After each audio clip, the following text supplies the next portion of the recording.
মাগরিব নামাজের পরে কারোর সাথে কথা না বলে এই দোয়াটি 7 বার পরে আল্লাহ তাআলার কাছে যা চাইবেন আল্লাহ আপনাকে তাই দান করে দিবে। সুবহানাল্লাহ। মাগরিব নামাজের পরে কারোর সাথে কথা না বলে আপনি যদি এই দোয়াটি 7 বার পড়তে পারেন, আল্লাহ তাআলার কাছে যা আপনি চাইবেন আল্লাহ তাআলা আপনাকে তাই দান করবেন। সুবহানাল্লাহ।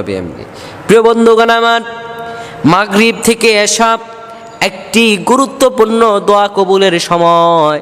আল্লাহ রব্বুল আলামিন আমাদেরকে তার কাছে যাইতে বলেছেন। রব্বুল আলামিন বলেন, ইস্তাঈনু বিস-সাবরি ওয়াস-সালাহ ইন্নাল্লাহা মা'আস-সাবিরিন।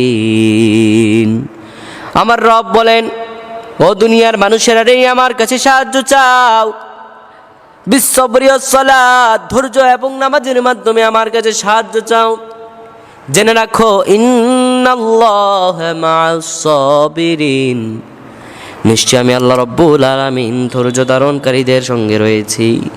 আমি আল্লাহ রব্বুল আলামিন ধৈর্য ধারণকারীদের সঙ্গে রয়েছি। পৃথিবীর বুকে যারা আমি আল্লাহ রব্বুল আলামিনের কাছে, আমি আল্লাহ তাআলার কাছে চাইবে, আমি আল্লাহ রব্বুল আলামিন তাদেরকে তাই দান করে দিব।